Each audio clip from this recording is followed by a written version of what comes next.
Hi everyone, it's Mary. It is Sunday, August 9th at 12:22 in the afternoon. And I wanted to hop on here real quick because there's been some things that I've been talking with a friend that I met that was involved in a investment scam. She was pig butchered. I hate that word. Why can't we just call it butchered? But if you look at the concept of it, you know, it was based off of an animal, so I guess that was the anyway. But the reason why I came on here ultimately is because there's no support or awareness for the aftermath for a victim, and I want to know why. I've done some research and searching online, and there is really no support for it. There's help and support for kind of like getting through what your crime is. Therapy helps. It helps with the depression, the trauma, I have PTSD and anxiety too, on top of the depression. So it helps with all that, but it doesn't help with the financial part of things. So I want to know why there isn't anybody shedding light on that or doing stories about real life survival of a scam victim. That's what I'm doing here. It's live, raw. This is me. It's not scripted. But I want to share that this is a problem. You know, we have no help or support. And I just want to know why. You know, why haven't we hit on this? Not saying that we don't need to continue on with interviewing scam victims and sharing stories and all that, but there's hundreds of thousands of stories about that. Why can't we hit on the aftermath? I challenge some of these people that have podcasts and do stories that you need to hit on the aftermath, the real life story of what happens to a victim after the scammer stole all their money and left. I mean, we need help and support. The financial devastation is real hard. I mean, thank God I work, but I'm paycheck to paycheck. Because all my money was stolen. When I say all my money was stolen, that meant my retirement, my IRA, my 401k was rolled over in an IRA. So the only thing that wasn't stolen is my little retirement that I have for working with, at the government office that I work for. So thank God I'll have that, and hopefully Social Security will be around, but I doubt that. I mean, who knows? But that's what we need to spotlight here, is what happens to the victims.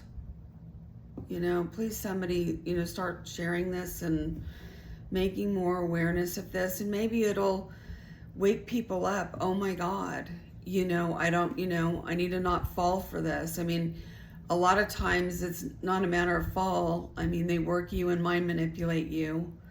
But maybe it'll bring more awareness so you won't be apt to be mind manipulated or brainwashed, which is what they do. So I think it might help with more awareness there, seeing the real raw live footage. It's the reality. It's sad, but it's the reality. And the other thing that I want to hit on is, the other day I saw a post where somebody commented that she was scammed, she lost 20 grand, and she learned a lesson, and she told everybody else to move on. Well, was that 20 grand your whole life? Was that your life savings? Was that everything, that you lost? Or was it just a portion? Because I look at it as, when it's just a portion, people don't understand what I'm going through. Don't tell somebody to move on. Shame on you.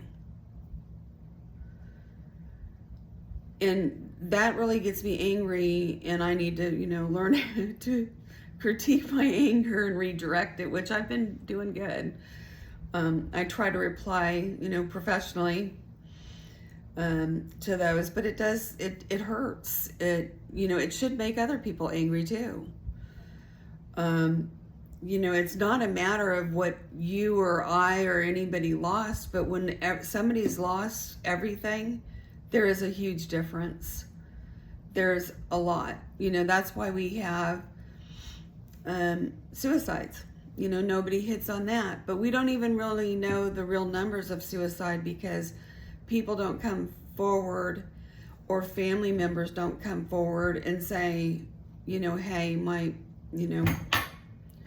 mother, committed suicide because she was scammed and the scam wasn't reported, or the suicide. That's, sorry I'm using mother as an example, but those are true cases. That's what we need to hit on too. It's just, even the money loss, those numbers aren't accurate. They're not accurate at all. Maida's fake accounts, those numbers aren't accurate. None of that's accurate because of the people that don't come forward.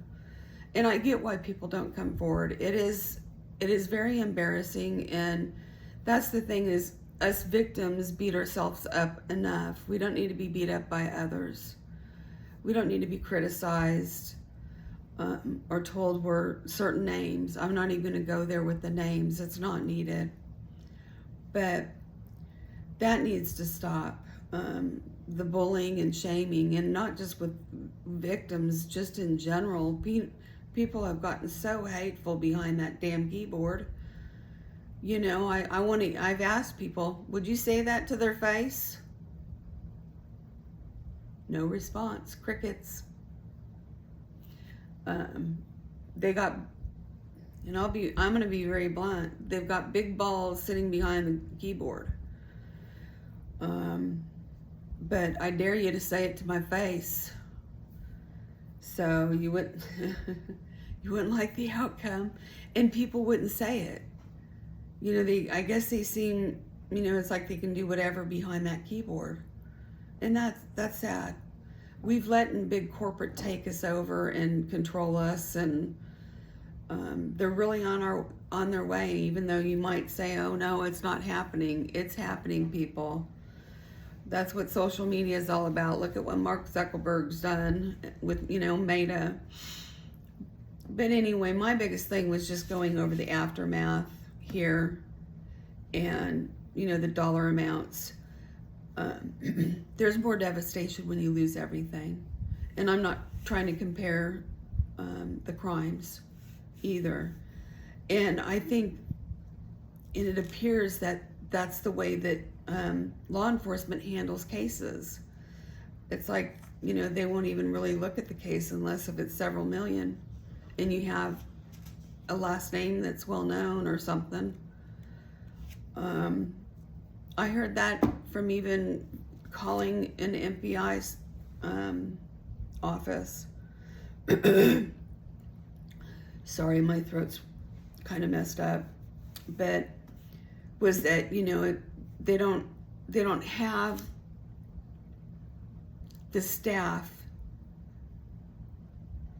to cover all the cases that come in, so they have to range it with the dollar amount, and they go after the bigger cases. Where, somebody could have even lost 20 grand and it may have been their life savings. So that's why I don't want to really judge on the amount. It could be a small amount, but it's everything. Look at the elderly. They're living off of Social Security, and they may not have a huge bank account or money saved up, and they get scammed with what they had. So, so I'm not really trying to make the dollar amount look bad, but ultimately, a lot of things are based off of it. And that one gal that made that comment about the 20 grand and move on, she would, so just never say that kind of stuff to a victim. I'm sorry. It's a pet peeve of mine. But I'm going to end this with be kind, everybody. Much love, Mary.